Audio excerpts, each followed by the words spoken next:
الله الرحمن الرحيم. صاد والقرآن ذي الذكر بل الذين كفروا في عزة وشقاق كم أهلكنا من قبلهم من قرن فنادوا ولا تحين مناص وعجبوا أن جاءهم منذر منهم وقال الكافرون هذا ساحر كذاب. السلام عليكم ورحمة الله وبركاته.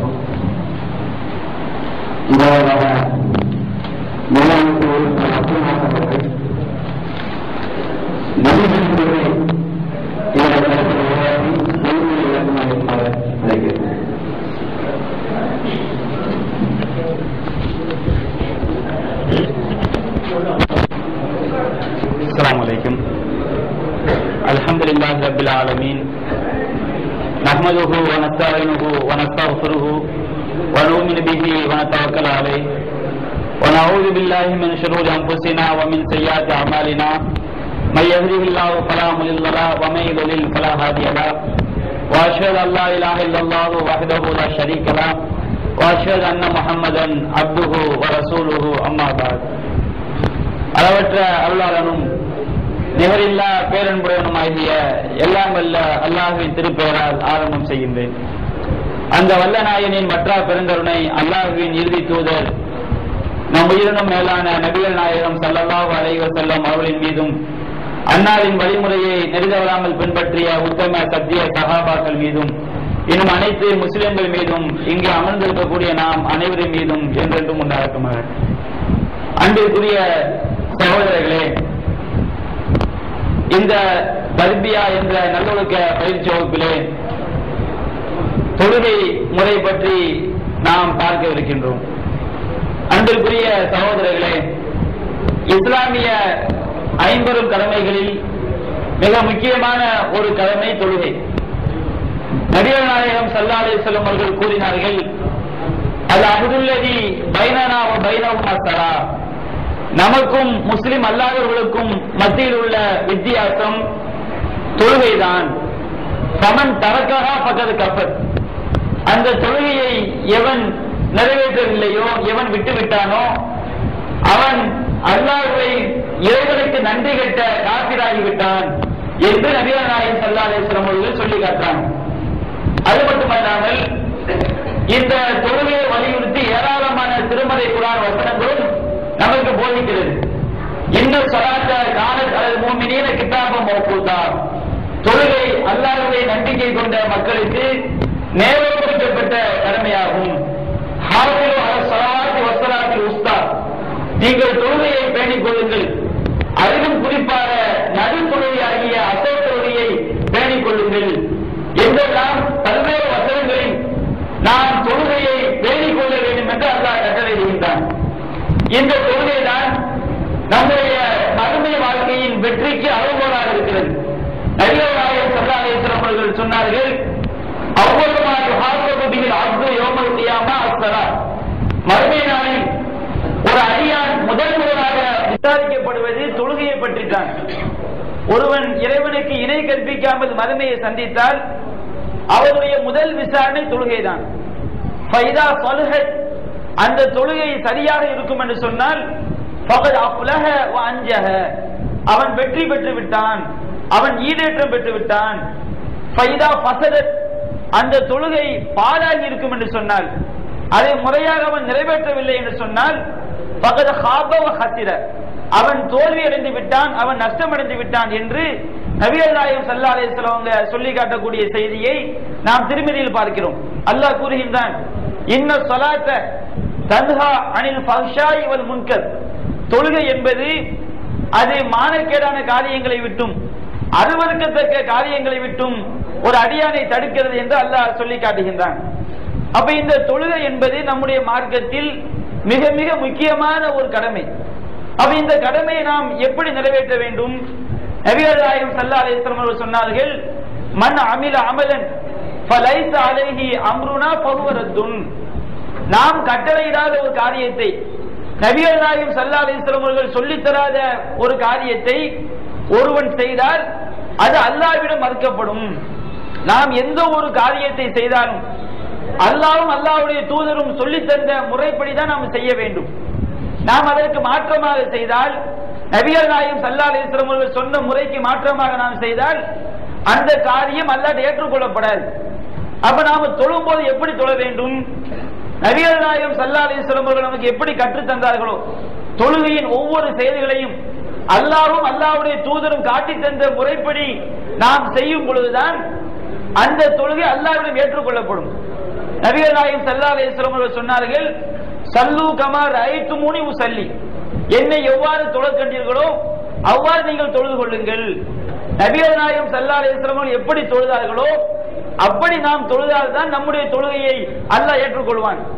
இன்றைக்கு நவீன காலத்தில் சில ஆலிம் பெருமக்கள் மார்க்கத்தை சரியா விளங்க சொல்றாங்க, ஒருத்தன் எப்படி தொழுதா என்ன, அவன் தொழுதா போதும், அவன் கையை நெஞ்சில கட்டுறானா, அவன் தலையில கட்டுறானா, இப்படி எல்லாம் பார்க்க வேண்டிய அவசியம் கிடையாது என்றெல்லாம் மக்களுக்கு போதிக்கிறாங்க.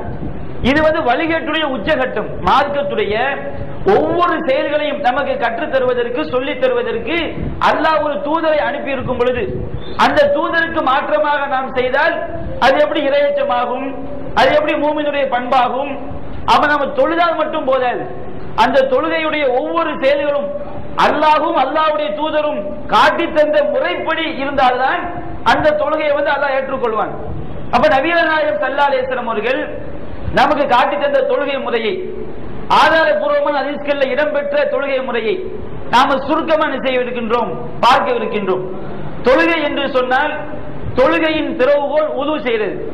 நாம உது கரெக்டா செஞ்சால்தான் நம்முடைய தொழுகை என்ன செய்யப்படும், ஏற்றுக்கொள்ளப்படும். அப்ப நம்முடைய அந்த உது சரியில்லை என்று சொன்னால் நம்முடைய தொழுகை ஏற்றுக்கொள்ளப்படாது. அப்ப தொழுகைக்கு நாம் முன்பாக நாம் உதுவை பரிபூர்ணமாக செய்ய வேண்டும். நாம எப்படி உது செய்வது? நபிகள் நாயகம் ஸல்லல்லாஹு அலைஹி வஸல்லம் அவங்க நமக்கு உது செய்யக்கூடிய முறையை சொல்லி தர்றாங்க. நாம எந்த ஒரு காரியத்தை செஞ்சாலும் நமக்கு நிய்யத் அவசியம். நிய்யத் என்று சொன்னால் எண்ணம் என்று அர்த்தம். வாயால சொல்லக்கூடாது, மனசுல நமக்கு என்ன செய்யணும் இருக்கணும். நாம் இந்த காரியத்தை செய்ய போறோம், நம்ம இந்த காரியத்தை நாம் துவங்க போகிறோம் என்கின்ற நிய்யத்து ஒரு ஆளுக்கு இருக்கணும். இப்ப ஒரு ஆள் மலையில் நனைகிறார், மலையில் நனையும் போது அவருக்கு உது செய்யறவங்க எண்ணம் இல்லாம என்ன செய்யறாரு, மலையில் நனைகிறார். இப்ப அவர் தொழுதா தொழுகை ஏற்றுக்கொள்ளப்படுமா? ஏற்றுக்கொள்ளப்படாது. அதே ஒரு மழை பெய்யுது, ஒரு ஆள் மலை நனையும் போது என்ன செய்யறாரு, உடம்பு ஃபுல்லா நனைஞ்சிடும், உழுவு செய்யறமா நிய்யத்து வைக்கிறாரு, கையை கழுவுறாரு, முகத்தை கழுவுறாரு. இப்ப இவர் தொழுதா தொழுகை என்ன செய்யும், அல்லாஹ்ட்ட ஏற்றுக்கொள்ளப்படும்.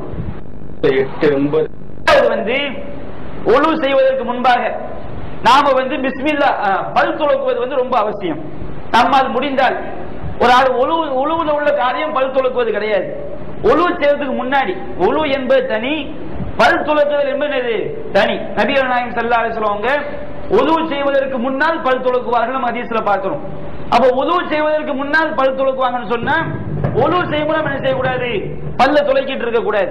உழுவு செய்யறதுக்கு முன்னாடி நம்ம மிஸ்வா குச்சியை வச்சோ அல்லது டூத் பிரஷ் வச்சோ நம்ம பல் துலக்கலாம். ஆனா இது எப்ப செய்யணும், உழுவு செய்யறதுக்கு முன்னாடி உள்ள காரியம். அப்ப நம்ம உழுவு செய்யறதுக்கு முன்னாடி பல் துலக்குவது நமக்கு மார்க்கத்தில் சுன்னத்தான ஒரு காரியம். ஒரு நாளைக்கு ஒரு தடவை பல் துலக்கணும். விரும்பினால் ஒவ்வொரு தொழுகைக்கும் பல் துலக்குவது நமக்கு சுன்னத். நபிகள் சொல்லி காட்டாங்க, அஸ்ஸிவாக்கு மத்ஹரத்துல் ஃபமி வ மர்லாத்துல் ரப். பல் துலக்குவது வாய்க்கு சுத்தத்தையும் அல்லாஹ்வுடைய திருப்தியும் என்ன செய்கிறது, பெற்று தருகிறது. நாம பல் துலக்கி முடித்த பிறகு அந்த காரியங்களை ஃபுல்லா முடிச்ச பிறகு பிஸ்மில்லா சொல்ல வேண்டும். பிஸ்மில்லா அப்படின்னு நம்ம சொல்லணும். பிஸ்மில்லாஹிர் ரஹ்மானிர் ரஹீம் சொல்லக்கூடாது. நபிகள் நாயகம் ஸல்லல்லாஹு அலைஹி வஸல்லம் உது செய்யும்போது என்ன சொல்லி இருக்கிறாங்க, பிஸ்மில்லா அப்படிங்கிற வாசகத்தை நம்ம சொல்லி இருக்கிறாங்க. அப்ப நம்ம பிஸ்மில்லா என்று நாம் என்ன செய்ய வேண்டும், சொல்ல வேண்டும். அதற்கு பிறகு நம்ம உழு செய்யும் போது எந்தெந்த உறுப்புகள் எல்லாம் ரெண்டு உறுப்பு இருக்குதோ அதுல வலது புறத்தை நம்ம என்ன செய்யணும், ஃபர்ஸ்ட் கழுவணும்.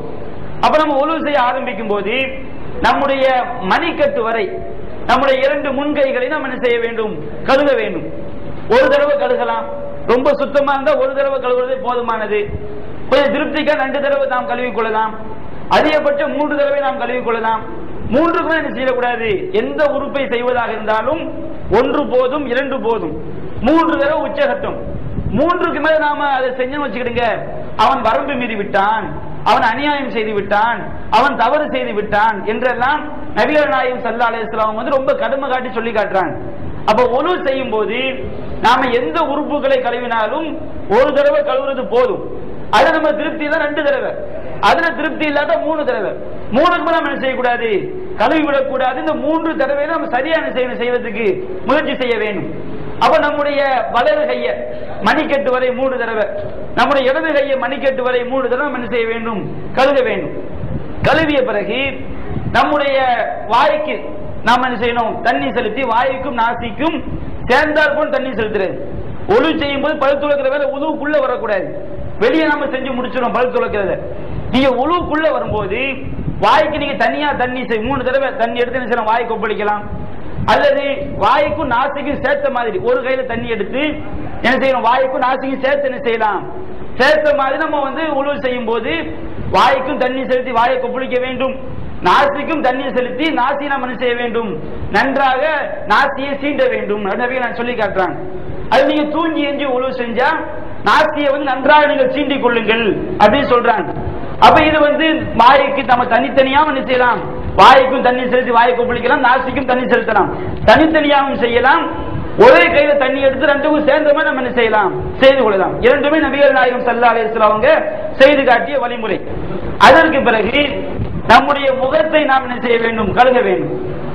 முகம் என்று சொன்னால் நம்முடைய நல்ல உச்சந்தலையிலிருந்து நம்முடைய நெற்றியின் மேற்பரப்புல இருந்து இது ஃபுல்லாமே என்னதுதான், முகம் தான். நம்முடைய தொண்டைக்குழி வரைக்கும் நம்ம என்ன செய்யணும், முகத்தை வந்து நன்றாக எல்லா இடங்களிலும் தண்ணீர் படுமாறு கழுக வேண்டும். ஏன்னா இந்த விஷயத்தை ரொம்ப எச்சரிக்கையா இருக்கணும். நபிகள் நாயகம் சொல்லி காட்டினாங்க,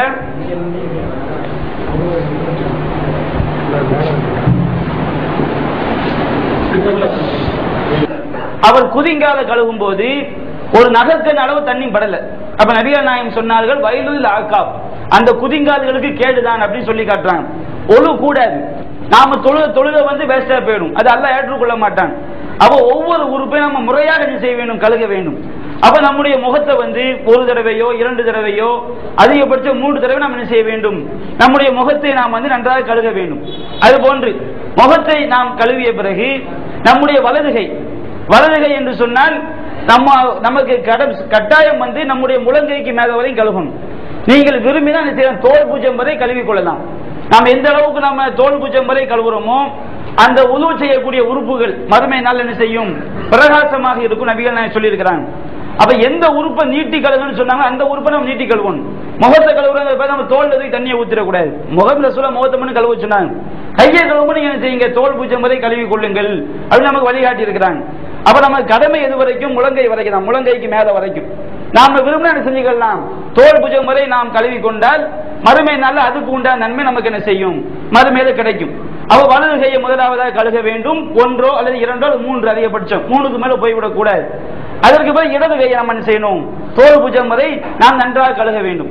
இந்த முகத்தை கழுகும் போது இந்த தாடி இருக்கு பாருங்க, தாடிக்குள்ள நல்ல கையை நபிகள் நாயகம் ஸல்லல்லாஹு அலைஹி வஸல்லம் அவர்கள் உழு செய்யும் போது தன்னுடைய தாடி நன்றாக கோதி கழுவுவார்கள்.